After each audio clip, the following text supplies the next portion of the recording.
Holy shit! The Mets have won 2 games in a row. It doesn't feel real. I mean, me and James definitely went out and watched the Knicks game, a lot of it, on Thursday night, and boy, did that game suck. But you know what didn't suck? The Mets winning their 2nd straight game in a row, which is something that before this episode didn't think would happen for a long time. Before Wednesday, I didn't know if the Mets could win 1 game, and the Mets have won 2 in a row. Before you get going into it, make sure you guys are subscribed to the YouTube channel. I know this is not doom and gloom, so I'm sure we're losing a lot of you. But for those of you who are sticking around, subscribe. We do appreciate it. If you're listening to us, Apple Podcasts, Spotify, Google, drop us a rating, drop us a review, download, and subscribe. 2 in a row. I'll tell you what, it feels a lot better than losing 12 in a row. I don't know. It feels nice. I feel like there's like a relative, especially the way the team looked, especially on Thursday night, like the lid got popped off a little bit. Go figure, Joe Ryan, who legitimately might be the best pitcher that they faced in the entirety of their last 2 weeks, they hit the best. I don't really understand, to be honest, on a day-to-day basis what goes on with this roster, with this team, with the personnel, with the management. I think I've given up trying to understand what the Mets are doing. It's above my pay grade. It's not really at the level that I'm ready to expect it to be at. But they won, and that's a 2nd straight win in a row. And in the last 2 weeks, we have 2 wins, and I'm glad they've came in the last 2 days. Can I say a few things I like? Yeah, give me a couple things you like. I have things I like, too. I'll say this. I like Bo Bichette leadoff. It's better than Marcus Semien and Carson Bench leadoff. It feels like that he has had a weight lifted off his shoulders moving to the leadoff spot. And it feels like the big hit he got in the 8th inning on Thursday night especially was really important to this team, this organization, this season, this week, this moment. Just the fact that the Mets got off the schneid, broke the 12-game losing streak on Wednesday, gave up a grand slam on Thursday, the exact second that the Knicks lost the game against the Hawks, which we'll talk about in Knicks Corner at the end of the episode. We have Knicks Corner coming later. One of the worst minutes of my entire life. Save it for Knicks Corner. We got Knicks Corner coming at the end of the podcast. Yeah. But the fact that happened moments before the Knicks blew the game against the Hawks, it was a low moment, and we thought that it was going to be an all-time bad New York sports night. But Mets rallied right after that. Shout out Brett Baty, of course. Got on, had a great game, Brett Baty. Great game. And then Bo Bichette driving it home. A nice pulled fly ball that we have not seen from Bo Bichette all season long. I fucking love pulled fly balls. I don't think I've loved it as much as I have right now. But the fact that to see Bo Bichette pull the ball, sentence right there, period, and pull the ball in the air is unbelievable. This is a guy who, it is shocking to me every time I see him come to the plate that anyone throws him anything besides a fastball up in the zone, because he has a clear hole, and teams that don't throw it there are choosing to just ignore that hole for some reason. I don't know why. But Bichette was given a big opportunity, the biggest of his season thus far, without a doubt. And we've kind of joked about how like he's a guy who could lead the MLB in RBIs this year, and he's been given almost every single opportunity possible to have 30 RBIs through 25 games thus far. He got his 3 RBIs there. Bases clearing double, up against the left field wall, pulled the ball in the air, good swinging. Maybe the leadoff spots with Bo Bichette's needed. I mean, it's not like he's like hitting like 250 in the time where he's been at the leadoff spot, but like at the same time, he got the big hit for us. He played a good third base today. He might even play a little bit more shortstop because of the Francisco Lindor injury. It does feel like in the most perverted way ever that since Juan Soto is back, this team just completely gels in a different way, and it does make sense. He's one of the 5 best players on the planet.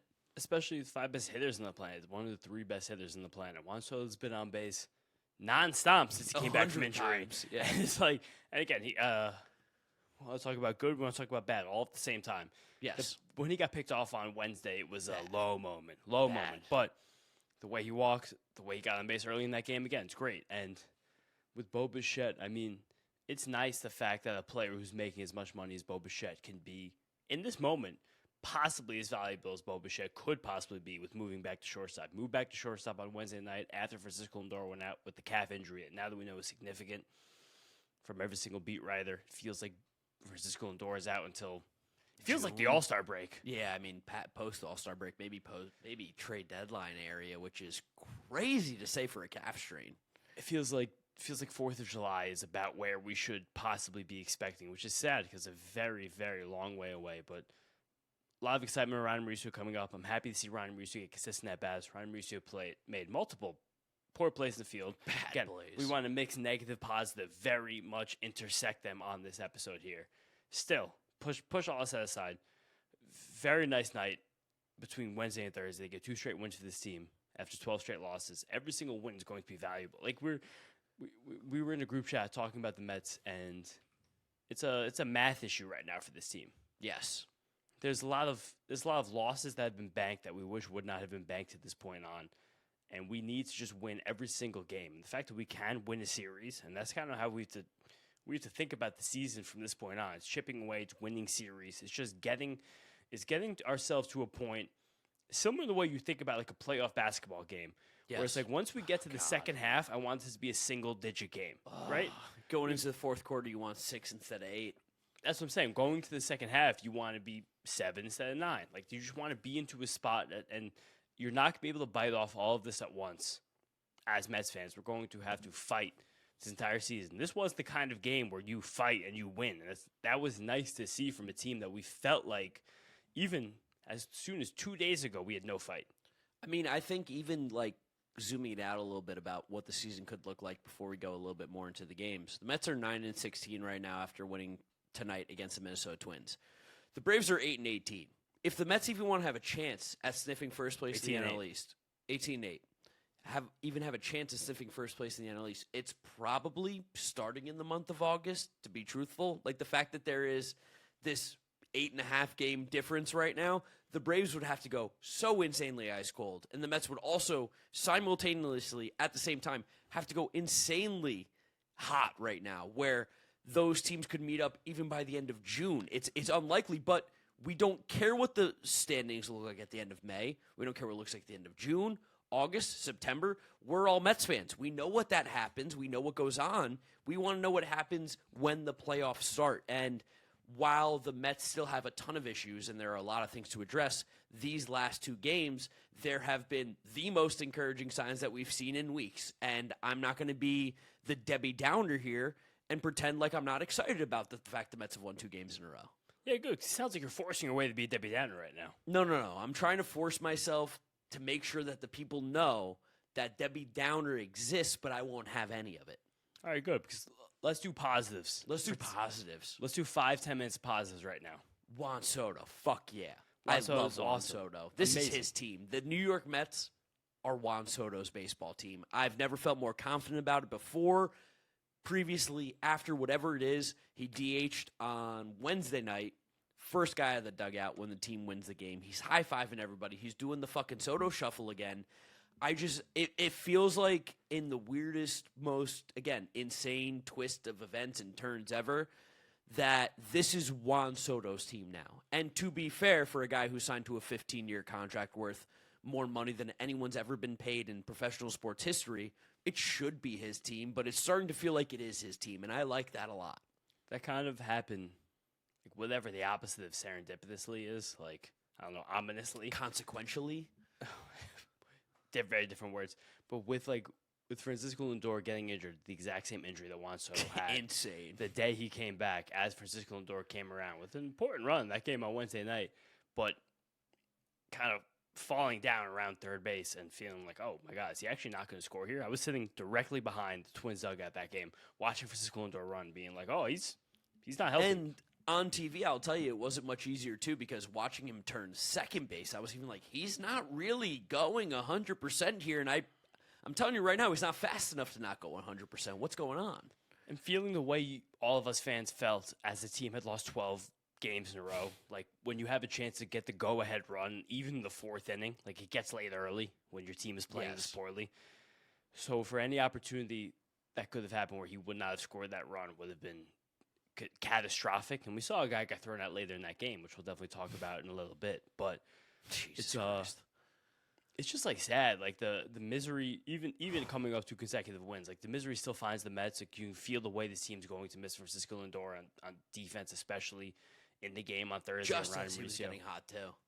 Yeah, and he was getting hot, but this is also the way Francisco Lindor gets hot every single season. Like, it's the same thing. And as long as he's been here, which is sneaky long now, like, I've been having these conversations with friends recently. Like, Francisco Lindor's been here for years. A minute. He's played more games in New York than he has in Cleveland. Like, it's been a while. So we haven't had much time when he's been here where he's actually not been present, not been available to play. That's going to hurt. Again, watching Ryan Mauricio boot a few ground balls on Thursday, you feel that. But I don't know. The way the team came together on both of these days, I'm feeling significantly more confident. And maybe I shouldn't be. This is me talking out of my ass, but A few beers in, too, for all of us. I don't know. It's between Klay Holmes, between Tobias Myers, between Bo Bichette, between Carson Bench, like between Brett Beatty. Like, I'm feeling there's a lot of players who were in the middle class of this roster who you've kind of had your backs against the wall for a few days, and like especially with Juan Soto coming back, it's like now it feels like a very different smell aroma in the air with them. People, life is expensive. So you should start looking at things that are unnecessarily expensive, like your phone bill, and say, is there a better option? Mint Mobile is a better option than if you have other companies, especially when you have kids like me and you have everybody and their brother on your family plan.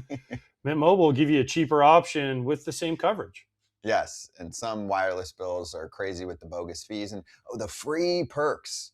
They are not free perks. They cost you more in the long run. So just go to Mint Mobile, check out what they have to offer. All plans come with high-speed data and unlimited talk and text delivered on the nation's largest 5G network. If you like your money, Mint Mobile is for you. Shop plans at mintmobile.com/territory. That's mintmobile.com/territory. Upfront payment of $45 for 3-month 5 GB plan required, equivalent to $15 a month.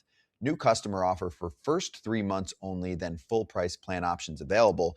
Taxes and fees extra. See Mint Mobile for details. It does feel like that this team has taken a bit of a deep breath now that Juan Soto is back in this lineup. And I think from both sides, one, good, because Juan Soto should be a part of this lineup, and he was meant to be a part of this lineup, and this team should be able to adjust when Juan Soto is healthy. Bad in that, shit hit the fan, and you guys had literally the worst possible outcome ever for when shit hit the fan was, oh my God, shit hit the fan, we lose every single game from now on until this guy comes back.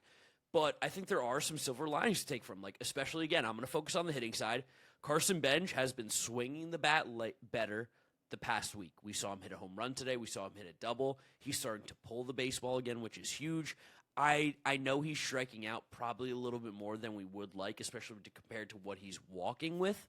But Carson Bench's at-bats right now feel more competitive to me. Someone that, again, maybe this year is not the big year for him offensively as a rookie, but someone who I am feeling more comfortable with every single day watching him take at-bats. Bo Bichette pulling the baseball in the air. Massive win for us automatically. Luis Robert, big hit for us down the stretch, which was huge. Guy who's been kind of scuffling a little bit. Brett Beatty, who hadn't walked up until, this past weekend, taking a couple walks, hit a big home run in this game. Brett Beatty really piped the baseball. That home run on Thursday changed the entire tone of the game because the Twins got a run the first inning off Christian Scott, who had a horrible, horrible return to the major leagues. That was as bad as it could be. It just felt like that was a player whose heart was thumping too fast. You could feel the excitement through Christian Scott.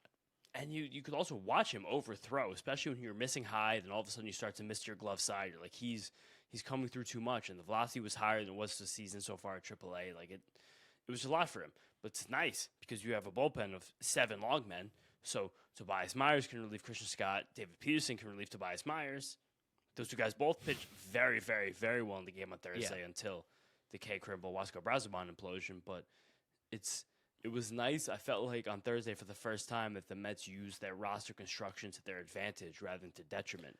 To a better part than they have been. Very much so. I mean, even on Wednesday night, the fact that Tommy Pham and Tyrone Taylor took at-bats in a tied ball game in the 7th inning plus against right-handed pitching when Carson Bench and MJ Melendez were both available on the bench was batshit fucking insane. Like, Carlos Mendoza still does stuff every single night from a decision-making standpoint that makes me think he is incapable of being the manager for a truly winning team. But I will not be trying to harp on him too much right now because the Mets have won 2 straight. But it is worth noting that when push comes to shove, he's still not making the right decision. The decision making there still doesn't make sense. 2 + 2 = 7. Like, sometimes it doesn't actually make any sense at all. But despite all that, the good thing is that when the players are playing poorly, we blame the manager. When the players are playing well, like they have the last 2 nights, I'm not going to hold it against them either. The players are playing well. The Mets are winning. Not going to be mad at the guy. So, like, Bo Bichette's playing better. Brett Beatty's playing better. Carson Bench is playing better. We saw Francisco Lindor until the injury playing better. Juan Soto coming back is huge. We're seeing better performances out of the offense, and that, to me, just tells me that overall there is a bit of I don't want to say a makeup issue, but the fact that Juan Soto's absence in this lineup clearly had such an impact on these guys where they're not even playing to the kind of players that they are able to or capable to. That's interesting to me, but thank fucking God this guy's back, because when he's in this lineup, it moves so much different. I don't even think it's that. It's just we know how much baseball is a game of momentum. Baseball is a game about, like, the next guy that's up. And when you know you have Juan Soto in the middle, it's just like you have a better than average at-bat every single 9 guys, and you don't even have to think about it. Like, you don't have to worry about it. Even on Wednesday night, the 2 outs, or the out that he made early where he hit a line drive to right field, me and my dad simultaneously texted each other at the exact same time, almost the exact same words of like, oh shit, this is what it looks like. Like, we haven't had guys that have hit the ball like this in a week plus, and Juan Soto just immediately comes in and is a difference maker in how he even performs, not to the fullest. Juan Soto's first plate appearance, I thought he had a home run to straightaway center field. I think actually would have gone out if it was a warm night. But even with flying out to the warning track, he got Bo Bichette, who hit a leadoff double. Again, talking about Bo Bichette in the leadoff spot, getting on base, hitting a double, down the line, the first plate appearance on Wednesday. Juan Soto hitting the fly ball, getting Bo to third base. Like, it felt like the line moved a little nice. Felt like a little bit nice. And again, I'll grab this little teeny put that you said that I didn't like that MJ Melendez and Carson Bench did not hit for Tommy Pham and Tyrone Taylor against Eric Orza on Wednesday night. Eric Orza also, like, if you're really gonna get deep about it, to change up first righty, maybe they didn't want to. Dude, he sucks. No, I agree with you on that, but, like, I'm trying to find any kind of logic, shreds of reason of why you would not send the lefties up against him. Yeah, sure, his best pitch is a changeup. That best pitch is not something you should probably be afraid of, truthfully, at the end of the day. And I did like the fact that on Thursday, when the lefty Anthony Bonda came in the game to face Carson Bench, now we can be reactive in Carson Bench. Yes. Carlos Mendoza sent up Tommy Pham to face Bonda. He took the walk that set up the Bo Bichette base clearing double. Like, that was a nice, chess piece to what happened the last few days. But it was, again, speak positively. Nice. And before, we're going to talk 15 minutes here. Shout out Klay Holmes. Talk about Klay Holmes for a second. Shout out Klay Holmes. Also, shout out Luis Garcia, signed by the Minnesota Twins, by the way. Nice. DFA'd him. He got signed by the Twins to a minor league deal. But Klay Holmes is a guy who, whatever line you lay on about David Stearns and his affinity to this New York Mets team and the world as a whole, Klay Holmes is simply one of the best signings of the last couple of years. Klay Holmes last year, as a converted reliever, becoming a starter for the first time at the professional level, basically ever in his entire career, outside of 2018 when he was 25 years old. So at 32 years old, started for the first full time at the major league level. 165 innings, 3.53 ERA. If you would have told Mets fans that coming into the year, you probably would have thought the Mets won the National League East. So far, in I think 5 starts now, 30 innings, a 2.1 ERA, a whip right around 1. Klay Holmes is doing exactly what he'd hoped, to a cleaner aspect of last year where he's burying those demon sinkers on these guys. You were not able to particularly barrel it up. I know Byron Buxton got him a little bit later. But, like, you're not able to hit the ball particularly well against Klay Holmes. He's getting a ton of ground balls. That kick change is disgusting right now. It literally grades phenomenally well. In this game, it was very left-handed heavy by the Twins. That change was the only other thing he threw. Klay Holmes almost 75% sinkers in that game. And it felt like that watching on the screen, because thankfully, Mets show the pitch type on the screen every single play. But, like, it was sinker, sinker, sinker, sinker, sinker. It was a very old-school start by Klay Holmes on Wednesday. I mean, like, I have to get my guys some innings, and he got them every single inning by throwing sinkers, low in the zone, every single fucking pitch. Well, Ronnie and Gary talked about it, too, that it felt very much like a Brandon Webb start in the 2010s of just like, yeah, hit my sinker, dude. Like, you're not going to barrel it up. You're going to pound it into the ground, and I'm going to get quick, easy outs. I'm going to go deep into this game. Like, Brandon Webb was a Cy Young pitcher because of this. Klay Holmes is not there. But the idea is that Klay Holmes is a extremely effective pitcher right now for the New York Mets, and a team that needed length out of starting pitching because of the bullpen configuration being so bizarre. He gives us 6 innings every single time he goes out there right now. Dude, the first time through the lineup, I'm looking at Baseball Savant right now, 87% sinkers from Klay Holmes. Great. Incredible. And second time, 73%. He says, good, hit it, figure it out, guys. No, it's a nice foil for the rest of Major League Baseball and the rest of the pitchers in the Mets right now. That Klay Holmes can be like, here's a pitch, please hit it, and let me keep getting out of this. Fucking love Klay Holmes. Like, if I bought pitcher jerseys, Klay Holmes would be towards the top of my list. He's someone who, the value that we have got him for, again, 2 years, $26 million with a 2027 player option. He's not going to take it because he's going to go get paid this offseason after an incredible year again. What immense value they got. Like, take away some of the bad deals that David Stearns has done. This is one of the best deals that any executive has done over the last couple of years. Support for today's episode comes from Square, and they've got big news. During Square's biannual releases event, they launched a wave of innovative new tools to help local businesses run faster, smarter, and more profitably. Square is awesome around Orlando, where AJ and I live. We go to the farmers markets around town. I go to the one near Lake Eola. It's awesome. I use Square to pay with my phone. I get the receipt right away. It's great. And so many businesses, not just small businesses, use this. So many restaurants and businesses I walk into, not only in Orlando, but all over the country, have these. And you just use your credit card, pops out a receipt, emails it right to you. It's so fast. It's so efficient. It's so hassle-free. It's one of the great things that you have going. Square launched its most powerful tools yet, designed to give local businesses a competitive edge without the complexity. If you're ready to sell smarter, run faster, and stress less right now, you can get up to $200 off Square hardware at square.com/go/foul. That's square.com/go/FOUL. Run your business smarter with Square. Get started today. Let's pocket right now 5 minutes to be negative. Let's do negativity for 5 minutes. You ready? All right. Where are you going to let me start? I'm going to start right now. And I'm Okay. going to throw you the ball and let you go. But Cool. especially specifically on Wednesday night, I know sitting where you're behind going. third base, Yeah, here it is. there were a few moments where I watched Mark Vientos play baseball, and I couldn't believe what was going on. The first one, and I'll give Mark Vientos credit for this, was on. I want to pull up the exact spot right now. Is it going to be the challenge? It was the challenge, and again, I give him credit for this because He was right. he was right, and it turned out that challenge made him come around to wind up scoring. But where is it right here? Was it 2-2? Was it 2-2 pitch? I couldn't believe Mark Vientos with nobody on base and 2 outs was willing to challenge. I a ball can't that believe that was fringe. I hear you there, and I can't believe that he ran through a stop sign. And But listen, I'm saying it was a 1-2 pitch. Now I'm back on. It was bottom of the 6th inning, 1-2 pitch. Mark Vientos challenge, a 1-2 pitch with 2 outs in the bottom of the 6th inning. It's not a position in neutral. If you want to try and game theory challenge, it's not a spot to It's a challenge. bad spot to challenge. 1-2, 1-2. You don't think on a 1-2 pitch with nobody on, you should be challenging? like late in the game. This bottom 6th, 1-2. I mean, he was right.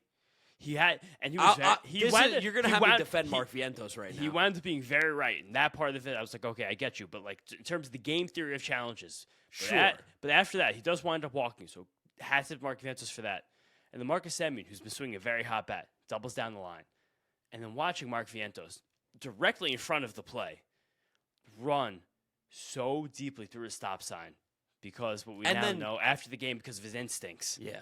Was consciously run through the stop sign. Not that I missed it, not that I didn't see it, not any of that. Mark Vientos said, I saw the stop sign and I ran through it because of my baseball instincts. I got a couple different things to say. One, Mark Vientos, you should probably never trust your baseball instincts. I don't think you're a guy who has... I think you and Gary are on the same page on that. I think me and Gary are on the same page in that Mark Vientos' baseball IQ is similar to that of me if I was trying to do astrophysicist type shit. Like I don't think that we have any sort of idea what's going on there. Me, astrophysician, Mark Vientos, baseball IQ. About the same right now. I'm confident saying I have a higher baseball IQ than Mark Vientos right now because even before seeing how that ball was fielded off the wall, I was like, one, Mark Vientos, you're slow as fuck. There's no shot you're scoring on this. Two, the play was in front of you, bro. What are you doing? Old school baseball would have benched him. The other thing here is that Mark Vientos, you're not playing well.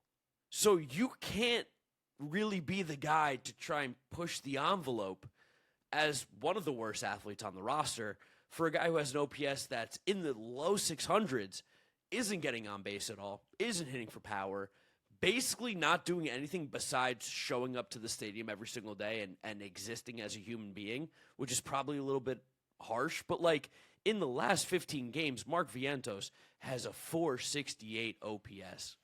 I mean, it's useless. It's absolutely nothing burger right now for Mark Vientos. So you need to make sure that on the margins you make the right decisions. And for him to consciously run through the stop sign and the way that he answered questions to the press afterwards was fucking infuriating. I don't know if you guys got that feeling watching it at home or however you took in this information and content, but he seems like he's just an unlikable player, and I'm done with Mark Vientos. I'm officially 100% done. I'm out.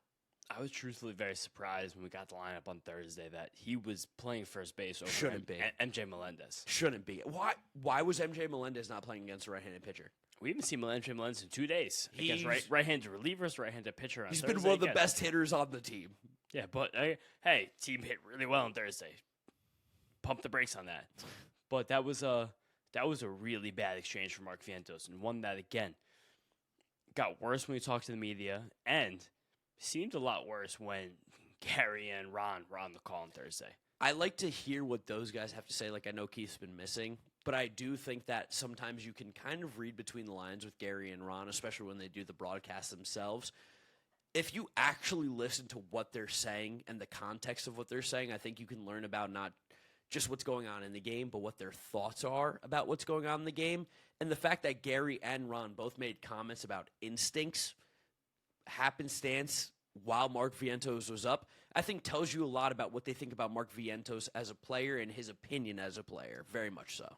It seems like the years that Mark Vientos now has been a part of this team that they've definitely developed some feelings towards him. I mean, I'll say it because I don't give a fuck. He's an unlikable player. I think he's unlikable.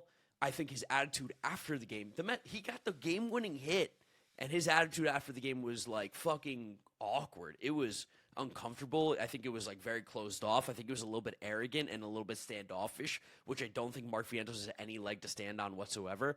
But me and you were talking about it tonight while we were watching the Knicks, joking about it. If any of you live in New York City, you've probably heard about the bar called the Spaniard in like the West Village, I believe it is.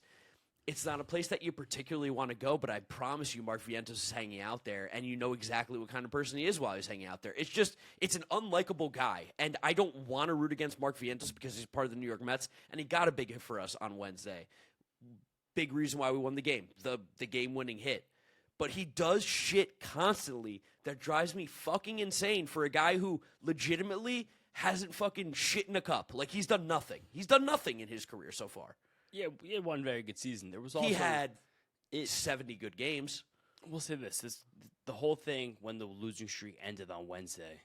Yeah, being in the ballpark, it was kind of surreal. Like, Mets fans brought it that night. Like, it was a very fun night in the ballpark. Yeah. But especially when Luke Weaver got the final out, and Luke Weaver, shout out John Harper, foxhole guy. Foxhole guy. Foxhole guy. John Harper's on a fucking all-time heater. You think we could get him on here? I would love to have John Harper on here. I just want to talk to him. I just want to say hello. Just see what he thinks. I just want to make chit-chat, talk, regular water cooler talk. It was a weird, I don't know, it was weird like back and forth after the game between Luke Weaver and Steve Kelps. Yes. That seemed not like fan-oriented, but like fan-aware. Which it felt like, fan-aware for sure. It at least felt fan-aware. And again, I don't know. We're a loud fan base. It is. And the Mets are a loud fan base. Mets are an aggressive fan base. There's a lot of been a social big media. part of it. He's probably, you and me, who cares? Whatever. But I don't know. It feels like this team, I don't know, in that moment I was like, that's weird. But again, the way they showed up on Thursday, the way this team is playing right now, it feels like a ball is rolling now in the positive direction. I want to talk about positive direction again. Yeah, that was our 5 minutes negative. That was 5 minutes negative. And We're done. Over. Done. I mean, well, maybe do one more. I have one more thing I want to talk about. Yeah, negative, maybe one but more. I really like the way Carson Bench swung the bat the last few games. Much better. I really like the way Marcus Semien swung the bat the last few games. James, wait, tell me what the common denominator is for why we like these guys, how they've been swinging the bat the last few days, because I think it's very obvious. Pulling the ball, and not just pulling the ball in the air, not just these ground balls to shortstop or third base or rolling over to second base or first base. Carson Bench home run, pulling the ball in the air. Carson Semien Bench double. Yeah, Carson Bench double, pulling the ball in the air. Marcus Semien doubles down the line. Like, again, Marcus Semien's going to maybe hit 15 home runs max on this New York Mets team. But if he's pulling the ball down the line like he has been the last couple nights, at the bottom of the order while playing great defense at second base, because he still does, that is going to be extremely valuable to this team. We need that version of Marcus Semien. You can't be feeling it out. And you guys can feel it. You guys can see it when these guys, especially Bench, like for Bench, it feels like it's a very different ball in play. Yes, when it's a ball when he inside the house versus a ball that he gets out in front of and he socks. It's a different player. Like I like the Bench to still play great defense in left field. I like the Bench has not taken any of the struggles at the plate to the outfield. He did the first week of the season he had, but we put that away. He's still running the bases well. He's stolen a few bags. And Semien especially too. It's very nice to have him doing what he does, because it feels like Marcus Semien has been old so far this season. And he's felt like a 38-year-old baseball player. A guy like Marcus Semien, whose entire game is pulling the ball to the outfield. It felt like he's been beaten to spots this season by pitchers. And it felt like if he can't get in front of the ball, if he can't yank that thing down the line, I don't know how he'd ever be productive. So it's nice to see him be able to do that. Nice to be able to do something. One last negative thing before I want to kind of sense out a little bit. Fine. One last negative thing. Christian Scott? I talked about Christian Scott. Christian Scott was overthrown. Yes. And then underthrowing. All of those balls over the zone, especially the fastballs and lots of the gyro sides, cutters, like it was too much over the zone. I feel like he needed a breath. No hitter. Still, Christian Scott still no hit innings. But I would like him to see him chill out. But the awkwardness of the ninth inning on Thursday was strange. Devin Williams might not be able to be the closer of this team. I mean, but someone has told Devin Williams he is the closer of this team still. But then also Devin Williams runs out from the bullpen. He's actually not in the mound because Huascar Brassman's still in the mound. That was also crazy. Yeah, even I forgot about that. After Craig Kimbrell gives up 3 base runners, Huascar Brassman gives the grand slam. By the way, all you fuckers in the comment section chirping me and James for chasing velo and being like, Craig Kimbrell's ERA. Oh, yeah? How do you feel about Craig Kimbrell's ERA now? Because he loaded the entire bases. Again, against a fucking shit Minnesota Twins lineup. This team stinks. The Twins are horrible. They're terrible. Craig Kimbrell can't get anybody out. He should not be on a major league roster, again, unless you are the Colorado Rockies or the Chicago White Sox. But sadly feeds into the narrative that exists right now, and it probably exists with a little bit of reason to with that. What's going on with this coaching staff? Because why does Devin Williams take a few steps in from the bullpen, but Huascar Brassman runs out to the mound? Like, they killed the lights. I mean, Carlos Mendoza gives the answer after the game. There was a bit of a language barrier. It was a messaging issue. Why? He speaks English. I'm just saying what was said I after know. the game right It's now. fucking But, like, bullshit. It was a really strange and awkward situation. Then Devin Williams comes in with 1 out, almost blows the game. Makes it very, very, very, very stressful for all of us. How about just the idea that Devin Williams comes in with 1 out? Why did there was at Well, that point? No, but that's what I'm saying. Is that At he that didn't come in point, for the it felt save. crazy. Huascar Brassman Yeah. got 1 out. Like it felt like there was a very strong miscommunication because again, Crazy. Our manager is not in control of the game again. it just doesn't feel like all of these coaches are speaking on the same term as one another. There's also been a lot made about the Devin Williams airbender, why it's poor. Shout out Tom Tango. Shout out I Love Mets, George, our guy over there. Seems like the seems just a wake on that pitch is gone. There's more active spin on it. It's not moving the same way. It feels with the things happening to Devin Williams right now, it feels not that good. Yeah, I mean the things happening to Devin Williams right now is justifying all the people that doubted him coming into the year. I think for you and the believers, it's unfair to think that Devin Williams' stuff was just going to completely change to fit the narrative that he's not going to work. But it is uncomfortable when he comes into the game right now. He's not throwing strikes. The stuff is not moving as well. He is very, very hittable. And for a guy who, again, why me and James specifically chase velo when we talk about our relief pitchers, when he's throwing 93 with that fastball and the airbender's not moving like it is, it's like, wow, this is a guy that you can get on very easily, very simply. Yeah, and that kind of seems like what's happening right now. So it's going to be a bit of a bit of an adventure to see how the Mets actually wind up closing games with next week. But it's not what we're talking about right now. We're positive. Mets won 2 games in a row. I mean, I'd be fine if that's Luke Weaver. I think that it's going to be Kodai Senga. Anything else I want to talk about? We talked about Bench, talked about Beatty, talked about Bichette, Christian Scott. Talked about Simeon, talked about Soto. I think the Lindor injury is something that sucks.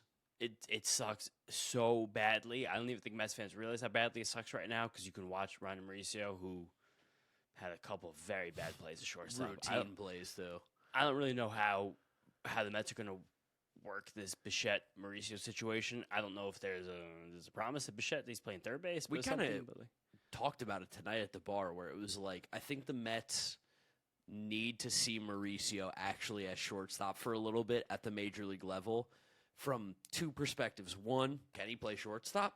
Just to know for the team, can he play shortstop? 2, if Francisco Lindor comes back when we think he is, and obviously he's a top 5 shortstop in the game, if Ron Mauricio balls out, plays well, can show that he plays shortstop, all of a sudden his trade value does go up immensely. If Ronnie Mauricio is a major league shortstop with the power potential that he does have, his value goes up immensely with the contract that he has with this team and the fact that he has so much control.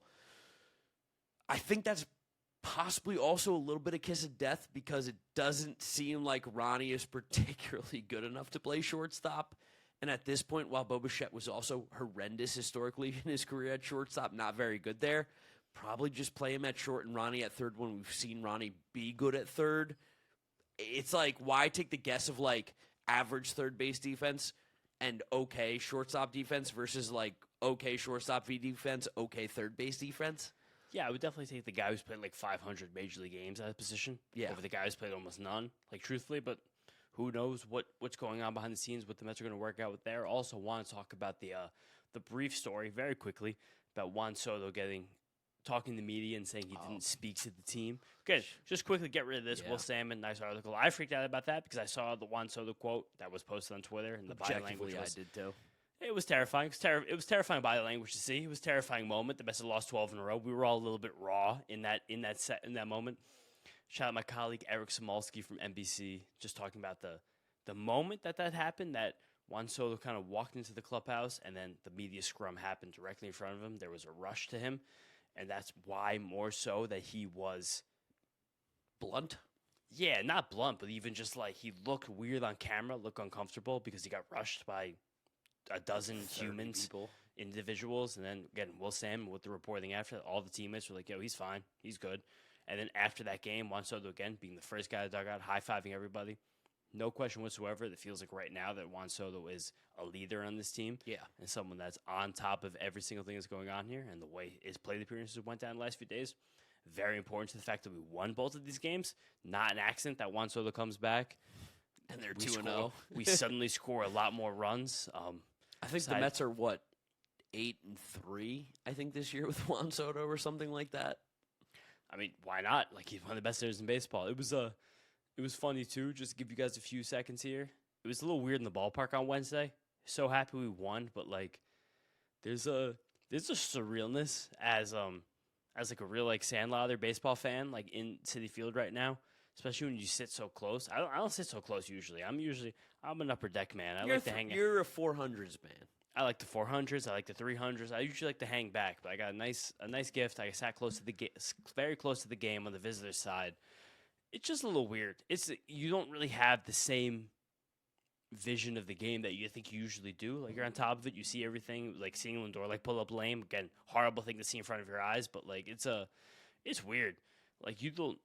It feels like there's much less of an emphasis on the baseball inside Citi Field than I've had in my past. And maybe that's just me feeling that more so now. Maybe it's me getting older. Maybe I'm turning 30, but like, James, you are 30. I'm 30. You're not turning 30. You are 30. I'm 30. I'm married. Being that close to the game for the first time this season felt like in a cold night, like it's like with my wife, like it felt a little. There was something something a little different about it than like what I've seen in my life at Mets games. Again, I think I was a little spoiled this offseason because I went to the World Baseball Classic and basically every single game that happened in Miami, and that is just peak premium baseball. Like, whatever you think about the WBC, there's no doubt that if you turn up to that place, it's going to be absolutely insane. The atmosphere, the quality of play that early in the season's unmatched. It doesn't happen in any other sport. But at the same time, I do think that because the Mets had and are still technically so bad that all the other nonsense that goes on in the ballpark does stick out a little bit more as almost like a deterrent or even a distraction from what's going on in the field. Me and you have joked about in the past, like this team, what do we love to say? This fan experience, was that our words? Yeah. Fan experience is number one. It doesn't matter what's going on in the field. Fan experience is number one. I don't think that anything that they've done thus far this season has led me believe that thare trying to like cover up what's happening on the field. Not at all. But at the same time, like, you know, you see the Queen City dancers. What are they called? Queen's Crew. You see the Queen's Crew like fucking popping and locking when the Mets are down like 11, and I'm like, I'm gonna lose my goddamn mind. No, but it's nothing. It's nothing against people that are hired for a Exactly. job. No, Nothing absolutely whatsoever. not. But Yeah. it's just, it is. They're it's doing their it's- job that they've been told to do. It's just an interesting experience in the ballpark. And also now I'm seeing right now, Wasco Brasban said he was on autopilot after being frustrated, giving up a grand slam in the 8th inning. He accidentally came out for the first bat of the 9th. How does that happen, though? We have a manager of the... I'm not going to say it. I'm going to give you guys one episode without saying it. But you know what I want to say? He's incapable. He is incapable of doing the job that's at hand. Yeah, that was It's every single night. Every single night we have something else where Carlos Mendoza proves he's incapable. That's a strange comment. Also, That's something- fucking crazy. That's not strange. That's insane. It's a strange James- comment. Strange comment from Brasban. Yeah, sure. Strange comment from Razaban. The only time that I ever remember hearing something, let's be honest, as fucking insane and stupid as this was when the Mets batted out of order. Yeah. That's like all time. This is your fucking manager? Are you shitting me? Other thing, quickly, just the Steve Cohen tweets. It's gotta stop. Maybe just chill. It's right gotta now. stop, man. Please. We love that you write the checks. We love that you have unlimited money. We love that you bring in the superstars. We love everything about that.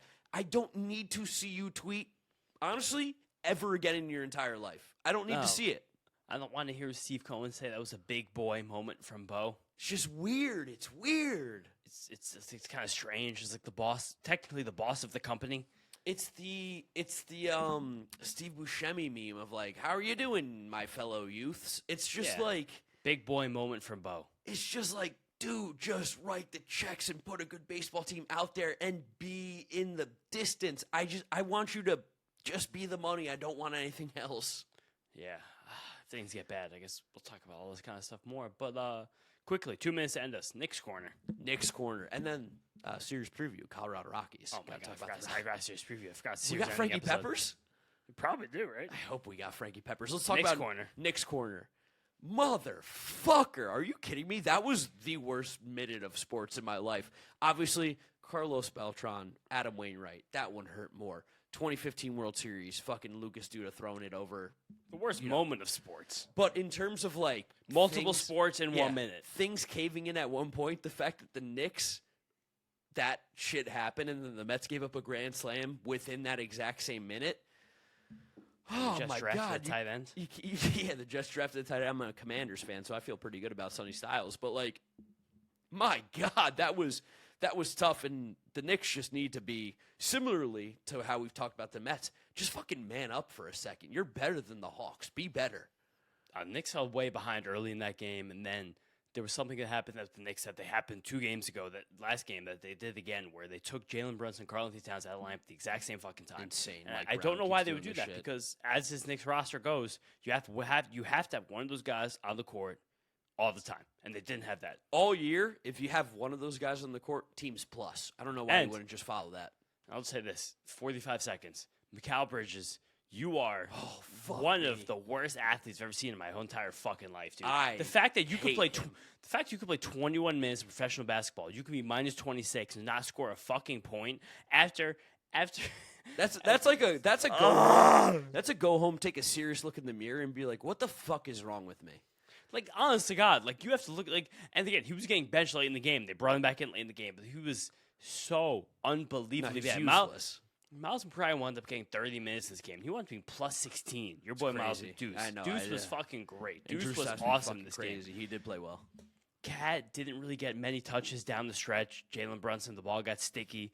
Jalen Brunson didn't hit a 3 in this game. The Knicks could not stop Jalen Johnson. The Knicks could not stop offensive rebounds. For some reason, Kuminga.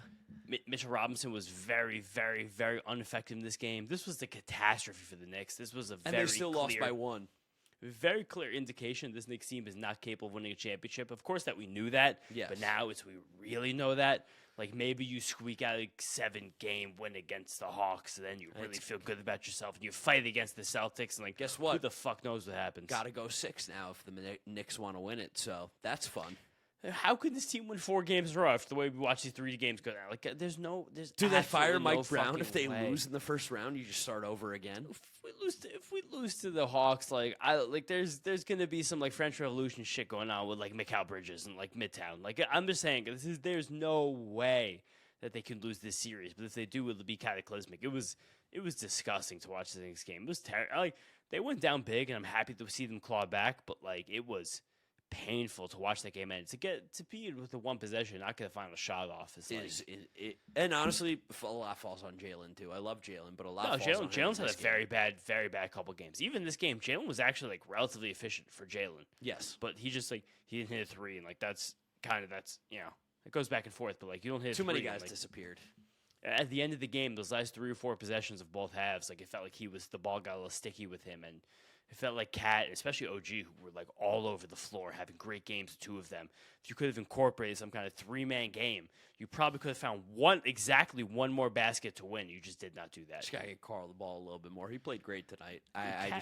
Cat's been great all series. I wish Cat would get more involved. Like, maybe it's a pick and roll thing. Maybe it's a Cat assertiveness thing. It doesn't make any sense why he's not getting more high emphasis touches lately. All right, that's the Knicks corner. We gave the people like a good 3 minutes there.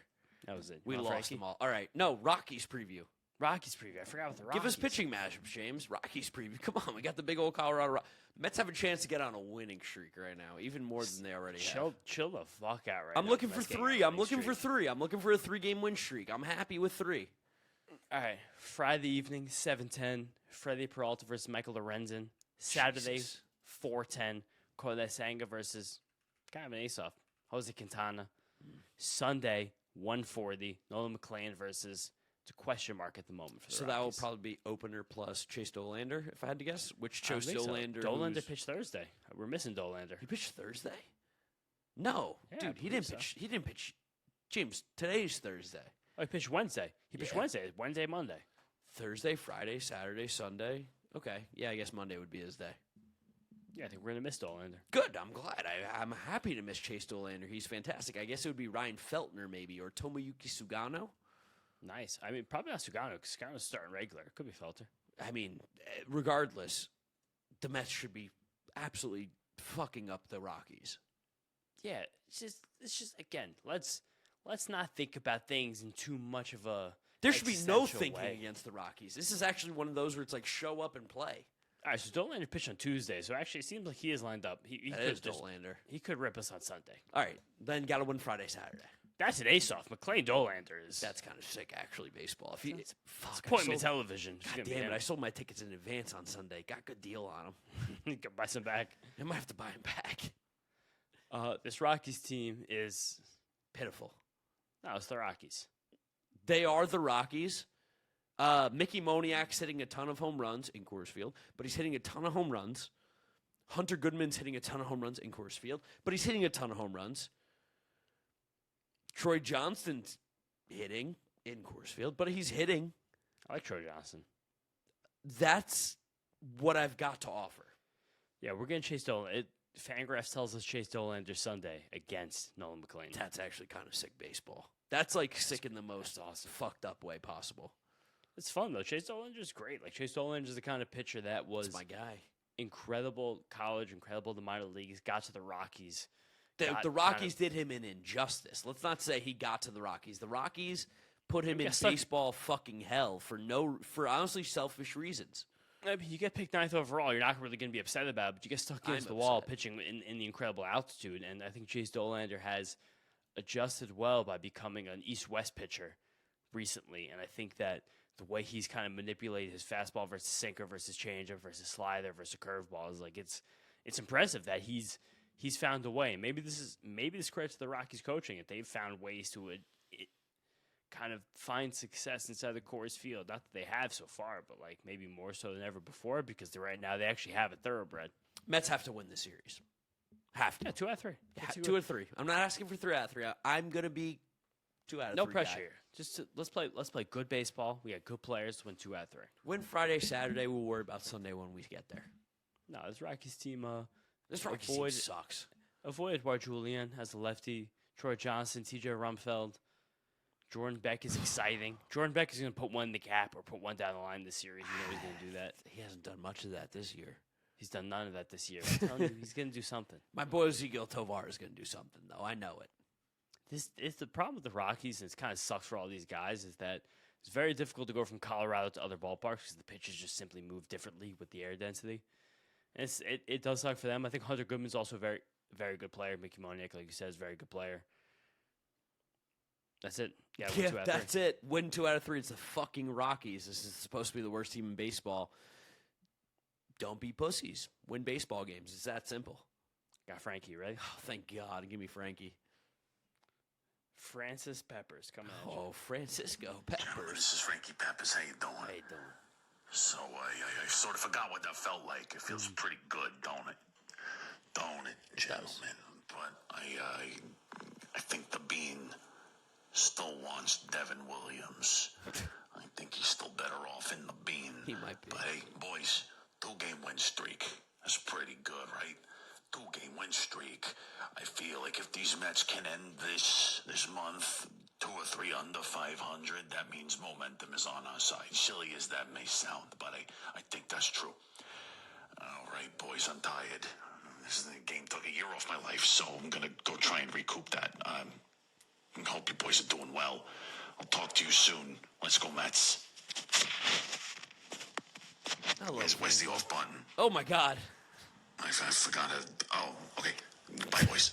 It was a sleepy message of Frankie, sleepy episode of the Mets'd podcast. Let's just let's not go think win about it. baseball.